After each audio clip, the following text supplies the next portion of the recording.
beberapa langkah mudah agar rumah tetap rapi walaupun banyak tamu ketika hari raya. Kalau mengingat Ramadan, kita diharapkan 10 hari terakhir itu memang banyak waktu kita gunakan untuk beribadah.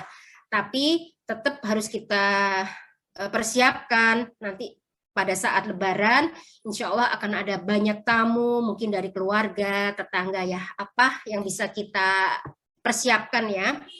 Tips yang mudah untuk mempersiapkan rumah ketika hari Lebaran tiba, dimulai dari awal Ramadan seperti ini, kita melatih diri kita dan para anggota keluarga untuk bersegera merapikan atau mengamankan barangnya masing-masing ketika itu tidak pada tempatnya.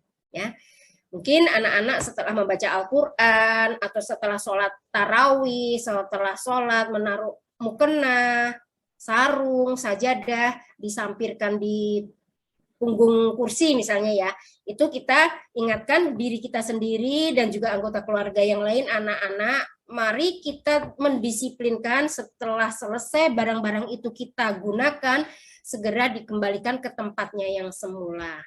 Dari hal apapun, sandal, sepatu dirapikan, ditaruh rak, kemudian buku-buku yang setelah kita baca, kita kembalikan lagi ke rak. Jadi kita berusaha meja selalu dalam keadaan kosong, kecuali memang yang sudah ada harus ada di sana ya, misalnya vas bunga atau yang lainnya.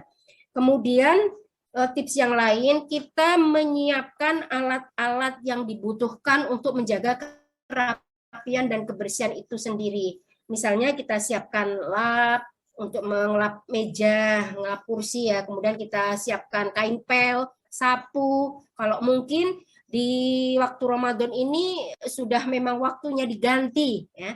Kita persiapkan sesuai dengan kebutuhannya. Jadi ketika kita minta tolong anak untuk merapikan sesuatu, membersihkan sesuatu, mereka akan bertanya, "Bunda, kain pelnya di mana? Bunda,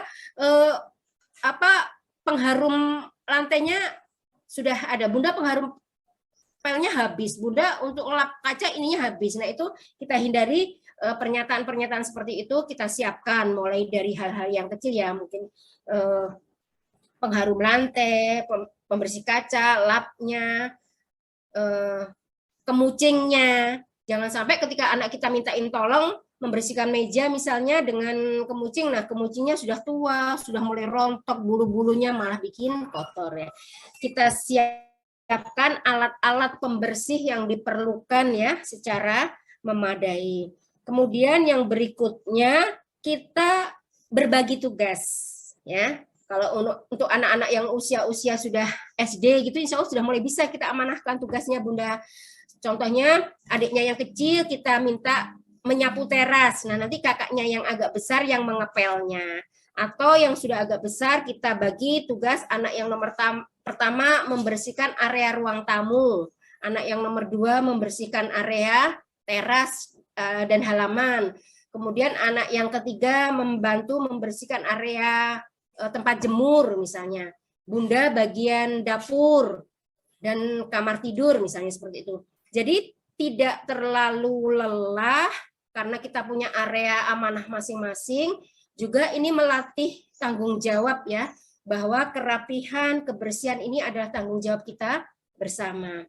Kemudian tips yang berikutnya, mulai kita bisa rubah letak-letak barang, kursi misalnya meja, yang sekiranya itu nanti ketika hadir tamu banyak itu agak mengganggu. Mungkin kalau tamunya hanya sedikit cukup kita bisa kita jumpai, kita ajak ngobrol, duduk di kursi. Tapi kadang-kadang ada tamu yang jumlahnya agak banyak, keluarga besar misalnya ya dari luar kota, kita mulai boleh meminggirkan kursi-kursi meja yang agak menghabiskan tempat. Ini tapi hanya berlaku untuk yang rumahnya mungil ya. Jika nanti ketika ada tamu, nah di situ bisa kita buka karpet.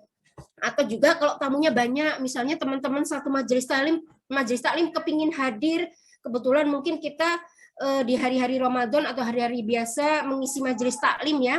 Nah, menjelang Lebaran mereka berkabar, "Ustazah, kita mau silaturahim, tamunya banyak, nggak mungkin masuk rumah. Nah, ini kita persiapkan di teras misalnya, teras kita kosongkan. Yang kemarin masih ada kursi teras, kemudian ada pot-pot bunga, itu mulai kita cicil agak ditepi-tepikan gitu ya. Nanti ketika mungkin ada tamu, tidak perlu banyak merubah, membersihkan lagi, kita bisa buka karpet, buka tikar, sehingga membuat para tamu bisa duduk dengan nyaman. Itu mungkin beberapa tips supaya nanti ketika Lebaran tidak mengurangi kualitas dan kuantitas ibadah kita di bulan Ramadan, terutama di 10 hari terakhir, ibadahnya bisa maksimal, itikafnya bisa berjalan lancar, dan kita bersiap menyambut tamu dengan suasana rumah yang nyaman. Oke, begitu.